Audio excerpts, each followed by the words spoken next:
화려한 보석보다 제 마음의 자유가 더 소중했어요. 모든 것을 버리고 사랑을 택한 걸 후회하지 않아요. 한국 사람들의 따뜻한 정은 사막의 태양보다 뜨거웠어요. 이 땅의 온기가 저를 다시 일어서게 했죠. 이제 저는 성공한 사업가입니다. 기회의 땅 한국에서 제 진짜 인생을 찾았어요. 지금은 화려한 보석으로 치장된 아바야 대신 소박한 면 티셔츠를 입고 있지만 거울 속의 제 눈빛만은 그 어느 때보다 단단하게 빛나고 있습니다. 한때는 사막의 뜨거운 모래바람조차 시원한 에어컨 바람 아래서만 감상하던 철부지 부잣집 딸이었지요. 하지만 사랑이라는 거대한 파도에 몸을 던진 순간 제 인생은 한치 앞도 알 수 없는 거친 바다로 변해버렸습니다. 모든 것을 다 가진 재벌가의 딸이 이름도 생소한 한국이라는 나라의 좁은 골목길로 스며들었을 때 주변 사람들은 제가 금방이라도 부서질 유리 인형이라 생각했습니다. 여러분이라면 모든 기득권을 포기하고 뱃속에 아이 하나만을 지탱하며 말도 통하지 않는 낯선 땅에서 사랑 하나만을 믿고 버틸 수 있었을까요? 제 손끝에는 여전히 사막의 뜨거운 열기가 남아있는 듯하지만 이제는 한국의 따뜻한 밤 냄새가 제 마음을 더 강하게 붙들고 있습니다. 본 영상은 스토리를 재구성한 이야기입니다. 여러분의 따뜻한 구독과 좋아요가 영상 제작에 큰 힘이 됩니다. 시청하고 계신 지역은 어디신지 댓글 남겨주세요. 제 고향 사우디아라비아의 리야드는 밤마다 금빛으로 물드는 도시였습니다. 아버지는 석유 유전과 건설사를 운영하는 거물이었고 저는 그 집안의 귀한 막내딸로 자랐습니다. 제 방 창문 너머로는 끝없이 펼쳐진 사막의 수평선이 보였고 집안에는 늘 10명도 넘는 하녀들이 제 손짓 하나에 일사불란하게 움직였습니다. 제가 걸음을 옮길 때마다 고급스러운 향수 냄새가 복도를 채웠고 제가 원하는 것은 무엇이든 손만 뻗으면 가질 수 있었지요. 저는 대학에서 경영학을 전공하며 남다른 사업 수완을 보였고 아버지의 회사를 물려받을 유력한 후계자 중 한 명으로 손꼽혔습니다. 남부러울 것 없는 삶이었지만 제 마음 한구석은 늘 사막의 모래알처럼 건조했습니다. 정해진 정략 결혼과 보수적인 가문 분위기 속에서 저는 점점 숨이 막혀가고 있었지요. 그러던 어느 날 아버지의 건설 현장에 파견을 나온 한국인 엔지니어 재민 씨를 만났습니다. 그는 화려한 수트를 입은 현지 귀족들과는 달랐습니다. 책 넓은 안전모를 쓰고 땀방울이 턱 끝까지 맺힌 채 도면을 살피던 그의 모습은 묘하게 제 시선을 끌었습니다. 점심시간이면 구석에 앉아 어머니가 싸주셨다며 김이 모락모락. 나는 보온 도시락을 소중히 먹던 그 순수한 눈망울이 잊히지 않았습니다. 우리는 우연한 기회에 대화를 나누게 되었고 저는 그의 성실함과 따뜻한 심성에 마음을 빼앗겼습니다. 재민 씨는 제가 재벌가 딸이라는 사실을 알고도 결코 주눅 들지 않았습니다. 오히려 저를 한 명의 여성으로 온전히 대해주었지요. 사막의 붉은 노을이 지는 저녁, 우리는 몰래 만나 서로의 꿈을 이야기했습니다. 그는 한국의 사계절과 눈이 내리는 풍경을 들려주었고 저는 그가 보여준 한국의 투박하지만 정겨운 사진들에 매료되었습니다. 조건 없는 사랑이라는 것이 무엇인지 그를 통해 처음 알게 되었습니다. 행복은 영원할 줄 알았지만 시련은 생각보다 빨리 찾아왔습니다. 저와 재민 씨 사이에 소중한 생명이 찾아온 것입니다. 임신 사실을 알게 된 순간 기쁨보다 두려움이 앞섰습니다. 보수적인 제 집안에서 혼전 임신, 그것도 외국인 노동자와의 아이는 결코 용납될 수 없는 일이었으니까요. 아버지는 불같이 화를 내셨습니다. 가문의 명예를 더럽혔다며 저를 어두운 방에 가두셨고 재민 씨를 당장 추방하겠다고 협박하셨습니다. 아버지는 제게 잔인한 선택지를 던지셨습니다. 아이를 포기하고 가문에 남아 정해진 사람과 결혼하든지 아니면 모든 권리를 포기하고 빈손으로 쫓겨나든지 말입니다. 저는 한치의 망설임도 없이 배를 감싸 안았습니다. 제 손끝에서 느껴지는 작은 심장 박동이 저에게 용기를 주었습니다. 저는 그날 밤 보석함도 화려한 옷도 모두 뒤로 한 채 오직 재민 씨의 손을 잡고 공항으로 향했습니다. 한국 공항에 첫 발을 내디뎠을 때 저를 맞이한 건 차가운 겨울바람이었습니다. 사우디의 열기와는 정반대의 온도에 몸이 떨렸지만 재민 씨가 덮어준 낡은 코트 덕분에 견딜 수 있었습니다. 하지만 현실은 드라마처럼 낭만적이지 않았습니다. 재민 씨는 본국으로 돌아온 뒤 재취업의 난항을 겪었고 우리가 가진 돈은 턱없이 부족했습니다. 우리는 서울 변두리의 낡은 다세대 주택 반지하 방에 짐을 풀었습니다. 대저택의 대리석 바닥 대신 습기가 차서 눅눅한 장판 바닥에 몸을 뉘어야 했습니다. 창문 틈으로 들어오는 찬바람과 벽지에 핀 거뭇거뭇한 곰팡이 꽃은 제가 처한 현실을 가감없이 보여주었습니다. 하녀들이 차려주던 진수성찬 대신 이제는 제가 직접 쌀을 씻고 반찬을 만들어야 했습니다. 한 번도 잡아본 적 없는 주방 가위와 칼은 제 손을 거칠게 만들었지만 뱃속의 아이를 생각하며 입술을 깨물었습니다. 만삭의 몸으로 좁은 계단을 오르내리는 일은 고역이었습니다. 숨이 턱 끝까지 차오르고 다리는 코끼리처럼 부어올라 걷기조차 힘들었지요. 무엇보다 저를 힘들게 한 건 주변의 시선이었습니다. 히잡을 쓴 외국인 여자가 배가 부른 채 낡은 동네를 배회하자 사람들은 호기심 어린 눈초리로 저를 바라봤습니다. 언어의 장벽은 거대한 벽처럼 저를 가로막았습니다. 마트에서 물건 하나를 사는 것도 제게는 전쟁 같았습니다. 어느 날은 너무 서러워서 시장 골목 한복판에서 주저앉아 울어버린 적도 있었습니다. 고향에 있는 화려한 침실과 아버지가 베풀어주던 풍요로운 삶이 사무치게 그리웠습니다.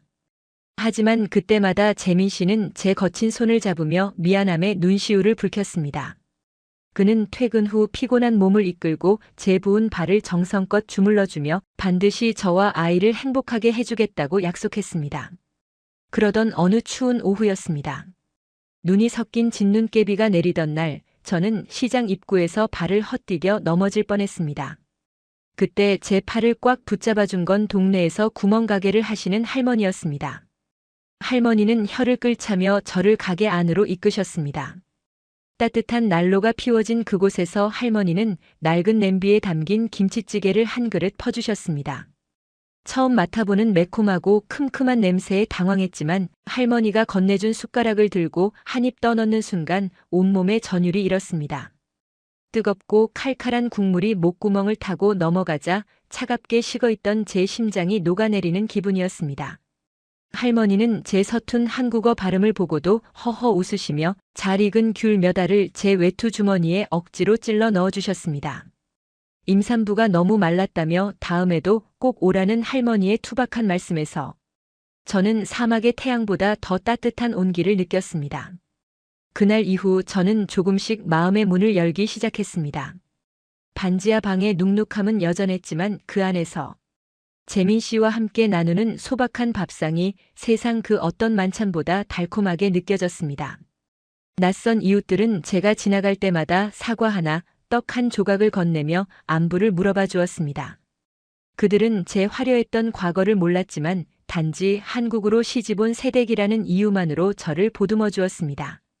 한국의 정이라는 것은 돈으로 살 수 없는 귀한 보석과도 같았습니다. 저는 결심했습니다. 내 뱃속의 아이에게 비록 금수저는 물려주지 못하더라도 이렇게 따뜻한 사람들이 사는 나라에서 당당하게 키워내겠다고 말이지요. 하지만 평화로운 일상도 잠시 제 인생을 송두리째 뒤흔들 거대한 사건이 다가오고 있었습니다. 리야드에서 온 의문의 연락이 제 평온한 일상을 깨트리기 전까지는 말입니다. 반지하의 겨울은 생각보다 훨씬 더 혹독했습니다. 창틀 사이로 스며드는 칼바람은 마치 날카로운 바늘처럼 제 살결을 파고들었고 보일러를 아무리 돌려도 바닥에 냉기는 좀처럼 가시지 않았습니다. 사우디의 리야드에서라면 상상도 못할 추위였지요. 하지만 저를 정말로 떨게 한 것은 날씨가 아니라 당장 내일 먹을 식재료를 걱정해야 하는 현실이었습니다. 재민 씨는 매일 아침 일찍 공사 현장으로 나갔지만 파견직 엔지니어로 일할 때와는 비교도 안 될 만큼 적은 임금을 받았습니다. 게다가 현장에서 다친 다리 때문에 비가 오거나 눈이 내리는 날이면 일을 나가지 못하고 방 안에서 신음하곤 했지요. 그 모습을 지켜보는 제 마음은 타들어가는 사막의 모래알보다 더 뜨거웠습니다. 저는 가만히 앉아 남편이 벌어다주는 돈만 축낼 수는 없다고 생각했습니다. 비록 가문에서 쫓겨나 빈손으로 왔지만 제 안에는 아버지를 닮은 지독한 생활력과 자존심이 흐르고 있었으니까요. 저는 무작정 집 밖으로 나섰습니다.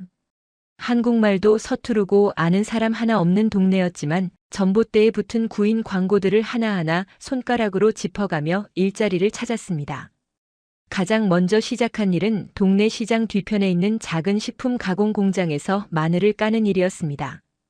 하루 종일 쪼그리고 앉아 산더미처럼 쌓인 마늘을 까고 나면 손끝이 아리고 눈물이 핑 돌 정도로 매운 기운이 온몸을 감쌌습니다.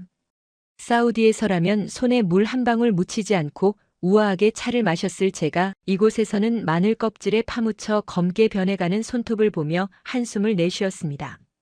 하지만 저녁 퇴근길에 제 손에 쥐어지는 몇만 원의 현금 뭉치는 그 무엇보다 값진 보물이었습니다. 이 돈이면 재민 씨에게 따뜻한 국밥 한 그릇을 사줄 수 있고 우리 가족의 미래를 위해 조금이나마 저축할 수 있다는 생각에 저는 아픔조차 잊었습니다. 마늘 까는 일이 손에 익을 때쯤 저는 더 많은 돈을 벌기 위해 새벽 인력 시장에도 문을 두드렸습니다. 식당 설거지부터 건물 청소, 전단지 배포까지 돈이 되는 일이라면 무엇이든 마다하지 않았습니다. 리야드의 대학교에서 경영학을 공부하며 글로벌 기업의 CEO를 꿈꾸던 파티마는 이제 없었습니다. 대신 고무장갑을 끼고 기름때 절인 불판을 닦는 억척스러운 이방인 여인만이 남았습니다. 뜨거운 물에 손이 불어 터지고 허리가 끊어질 듯 아파도 저는 멈추지 않았습니다. 식당 주방 이모님들은 저를 보고 늘 혀를 차셨습니다.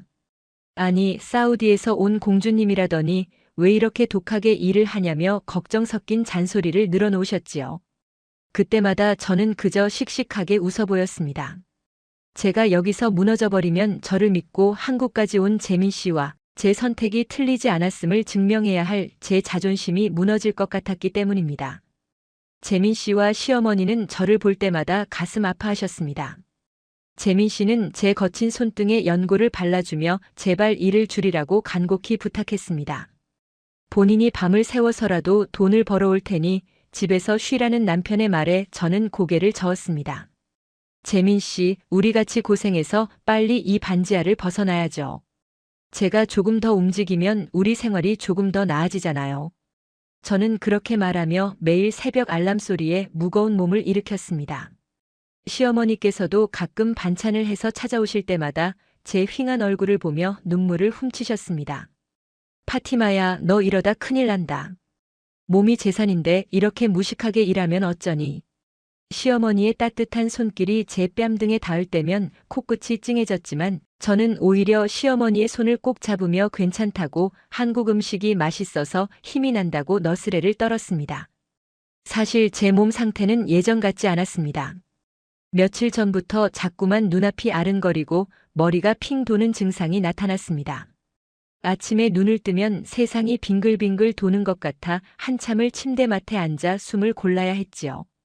속은 늘 더부룩하고 음식 냄새만 맡으면 헛구역질이 올라왔습니다.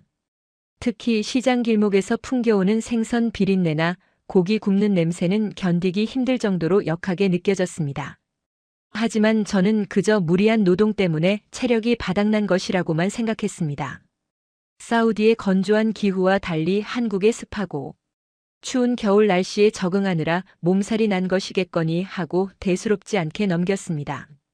약국에서 산 저렴한 진통제 몇 알을 입에 털어넣고 저는 다시 무거운 장화를 신고 일터로 향했습니다. 제 사전에는 포기라는 단어가 없었습니다. 그러던 어느 날 식당 주방에서 평소보다 많은 양의 배추를 나르고 있었습니다.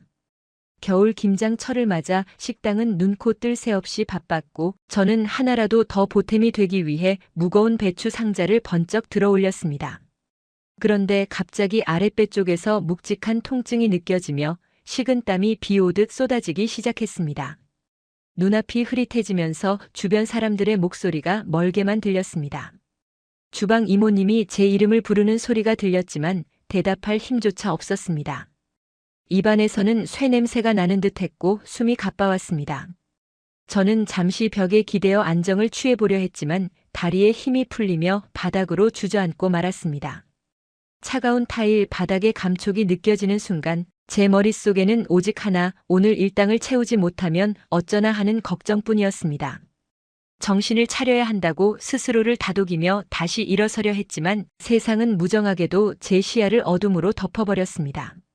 마지막으로 본 것은 바닥에 엎질러진 뜨거운 육수통에서 피어오르는 하얀 김이었습니다. 그 김이 마치 리아드 집 마당에서 피어오르던 안개처럼 보였습니다. 저는 그렇게 차가운 주방 바닥 위에서 서서히 의식을 잃어갔습니다. 주변에서 비명소리가 들려오고 누군가 제 어깨를 흔드는 감각이 희미하게 느껴졌지만 제 몸은 마치 천근의 무게를 단 것처럼 깊은 심연 속으로 가라앉고 있었습니다. 의식이 끊기기 직전 저는 뱃속 깊은 곳에서 무언가 아주 작고 소중한 것이 요동치고 있다는 묘한 감각을 느꼈습니다.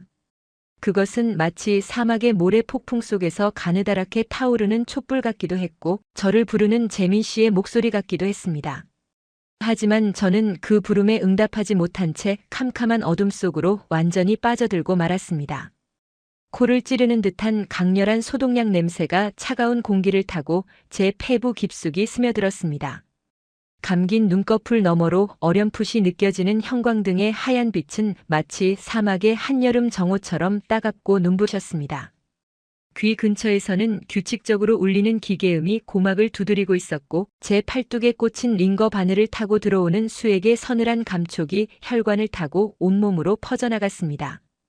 천천히 눈을 떴을 때 제 시야에 가장 먼저 들어온 것은 천장의 얼룩진 무늬와 함께 잔뜩 일그러진 얼굴로 저를 내려다보고 있는 재민 씨의 얼굴이었습니다.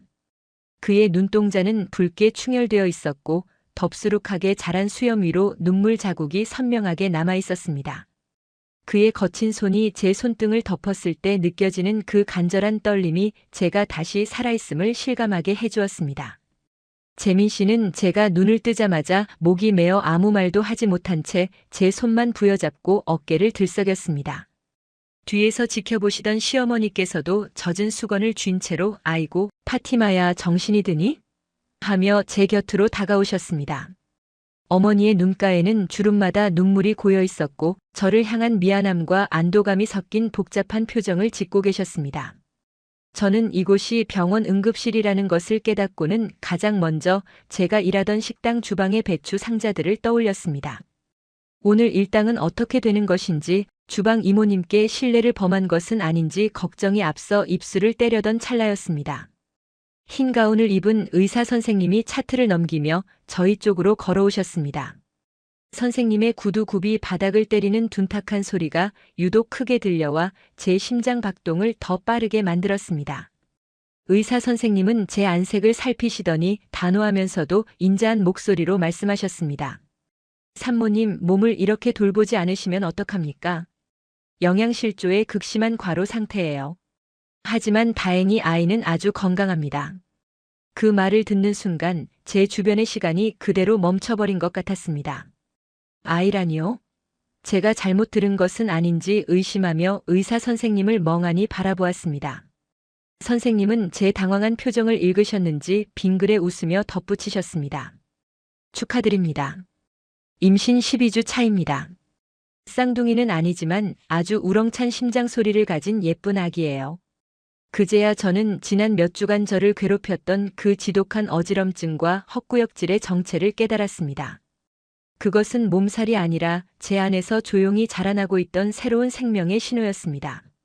재민 씨는 의사 선생님의 말이 끝나기가 무섭게 무너져 내리듯 바닥에 주저앉아 대성통곡을 하기 시작했습니다. 돈이 뭐라고 내가 무능해서 내 처자식을 사지로 몰아넣었구나 하며 자신의 가슴을 치는 재민 씨의 모습에 응급실 안의 모든 사람의 시선이 집중되었습니다. 시어머니께서도 재민 씨의 등을 때리며 같이 우셨습니다. 야, 이 녀석아, 며느리가 저 지경이 되도록 너는 뭐 했냐? 우리 복덩이 며느리 이 고생을 시켜서 어쩌면 좋니? 어머니는 저를 꼭 껴안으셨고 저는 시어머니의 옷자락에서 나는 구수한 된장 냄새와 포근한 체온을 느끼며 참았던 눈물을 터뜨렸습니다. 리아드에서 쫓겨날 때도 흘리지 않았던 뜨거운 눈물이 봇물 터지듯 쏟아져 나왔습니다. 그것은 서러움의 눈물이 아니라 지독한 가난 속에서도 지켜낸 사랑의 결실에 대한 벅찬 감동의 눈물이었습니다. 의사 선생님은 저희 가족의 소동을 묵묵히 지켜보시다가 한국의 의료 시스템에 대해 차근차근 설명해 주셨습니다.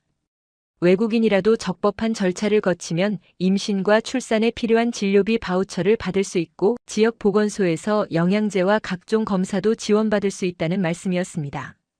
최첨단 장비가 갖춰진 산부인과 검사실에서 제 배 위로 차가운 젤을 바르고 초음파 화면을 보았을 때 저는 또 한 번 경이로움에 사로잡혔습니다. 작은 점처럼 보이는 아기가 힘차게 심장을 뛰게 하는 모습은 리야드의 그 어떤 화려한 보석보다도 찬란하게 빛났습니다. 한국이라는 나라는 제게 혹독한 추위를 주었지만 동시에 제 아이를 안전하게 지켜줄 수 있는 든든한 울타리가 되어주고 있었습니다. 깨끗한 병실과 친절한 간호사들, 그리고 체계적인 관리 시스템은 제가 막연히 가졌던 불안감을 씻어주기에 충분했습니다. 퇴원 후 집으로 돌아오자 재민 씨와 시어머니의 과보호가 시작되었습니다. 이제는 물 한 컵 더 마시는 것도 허락하지 않으실 기세였습니다. 재민 씨는 공사 현장에서 돌아오면 피곤한 기색도 없이 집안을 청소하고 제 발을 씻겨주었습니다. 시어머니께서는 매일같이 고단백 식단을 짜서 나물과 고기 반찬을 날라다 주셨지요. 하지만 리야드에서 경영학을 공부하며 늘 무언가를 성취해왔던 저에게 가만히 누워만 있는 생활은 오히려 독이 되었습니다. 몸은 편해졌을지 몰라도 마음 한구석에는 여전히 가족에게 짐이 되고 있다는 부채감이 자리 잡고 있었습니다. 저는 제가 가진 재능을 활용해 집에서도 할 수 있는 일을 찾기 시작했습니다. 제가 가장 잘하는 것, 그것은 바로 숫자를 다루는 분석력과 중동 지역의 시장, 생리를 꿰뚫어보는 통찰력이었습니다. 저는 재민 씨가 잠든 밤 낡은 노트북을 켜고 한국의 중소기업들이 중동 시장에 진출할 때 겪는 어려움들을 조사하기 시작했습니다. 한국의 우수한 화장품과 생활용품들이 사우디아라비아의 까다로운 종교적, 문화적 장벽에 막혀 고전하는 사례가 많다는 것을 발견했지요. 저는 리야드 재벌가 딸로서 체득한 고급 인맥들의 취향과 경영학도로서 배운 시장 분석 기법을 결합해 블로그와 SNS의 중동 수출 가이드를 연재하기 시작했습니다. 처음에는 그저 소소한 취미이자 재능 기부라고 생각했습니다. 히잡을 쓴 외국인 여성이 한국어로 조목조목 설명해주는 중동. 비즈니스의 비밀은 삽시간에 입소문을 타기 시작했습니다. 투박한 번역기가 아닌 현지의 정서와 예법을 정확히 짚어주는 제 글에 기업 관계자들의 댓글이 달리기 시작했습니다. 어느 날 오후 시어머니께서 가져오신 고구마를 먹으며 노트북을 확인하던 저는 제 눈을 의심했습니다. 한국의 유명한 천연 화장품 브랜드의 해외 영업팀장으로부터 메일이 와 있었던 것입니다.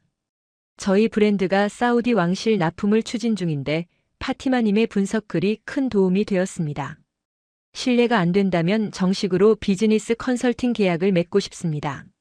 라는 내용이었습니다. 제 심장은 아기 심장 소리를 처음 들었을 때처럼 세차게 뛰기 시작했습니다. 단순히 몸을 써서 버는 일당과는 차원이 다른 제 지식과 재능이 인정받는 순간이었습니다. 저는 떨리는 손으로 답장을 써내려갔습니다.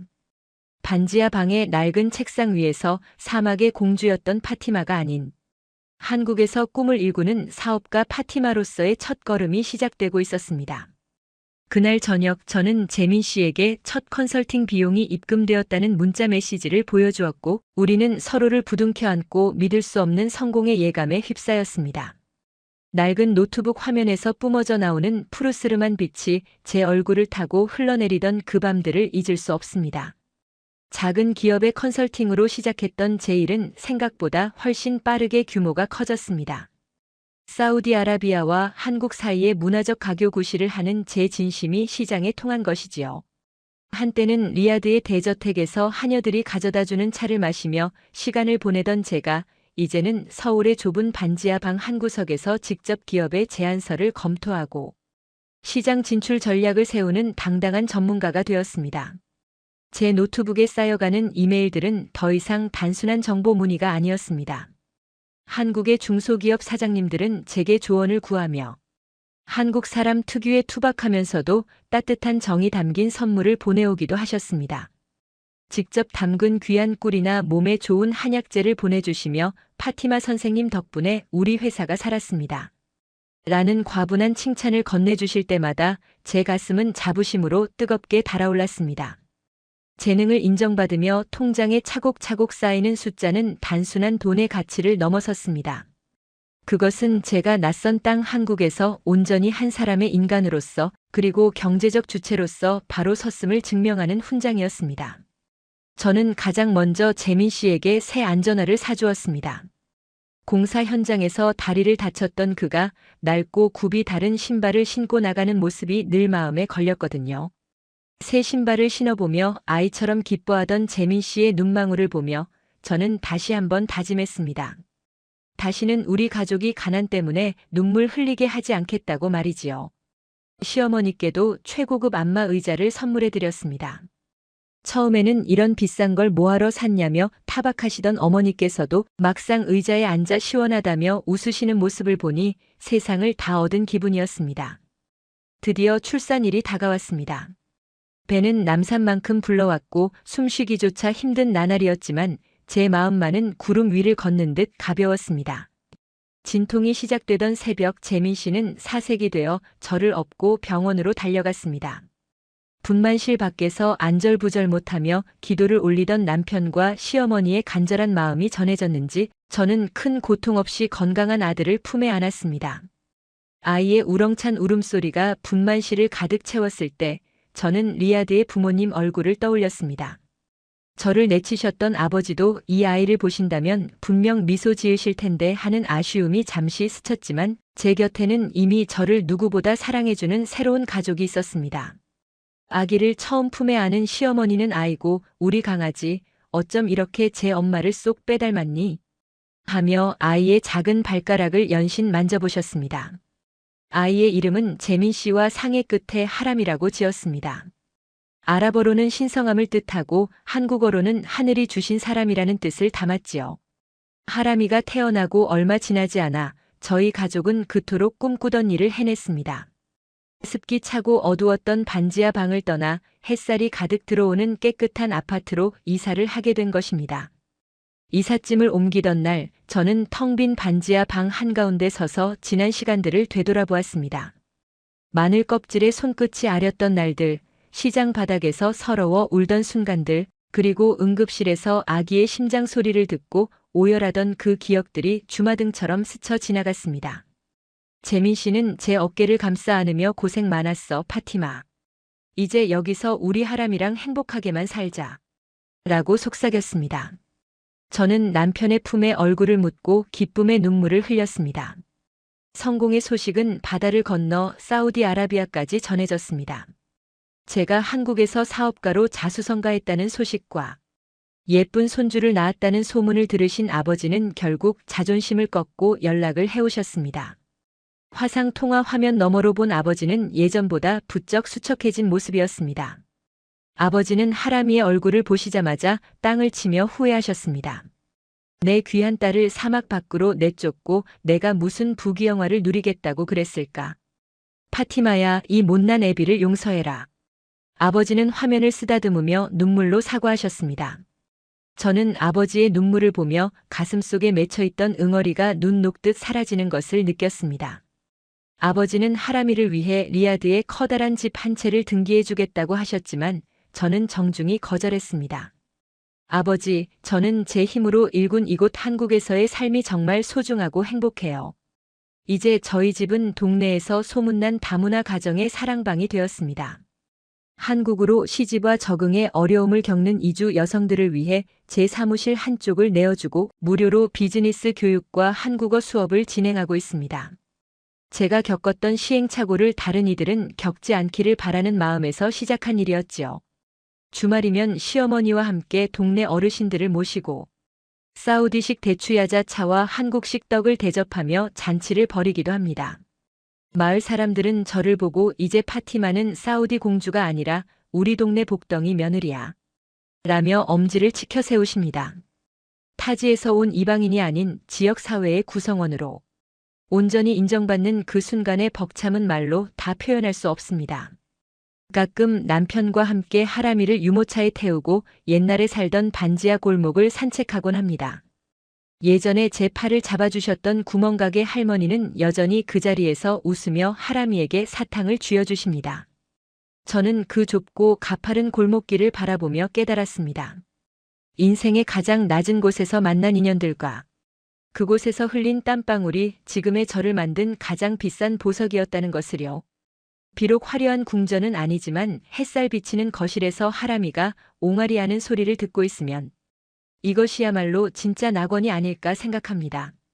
한국이라는 나라는 제게 기적을 선물해 주었고 저는 그 기적을 매일매일 감사하며 살아가고 있습니다. 사랑은 국경을 넘고 진심은 장벽을 허문다는 진리를 저는 오늘도 가슴 깊이 새기며 살고 있습니다.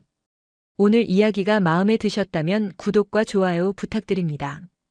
여러분이 남겨주시는 따뜻한 댓글 하나하나가 제게는 정말 큰 힘이 됩니다. 늘 건강하시고 행복하세요.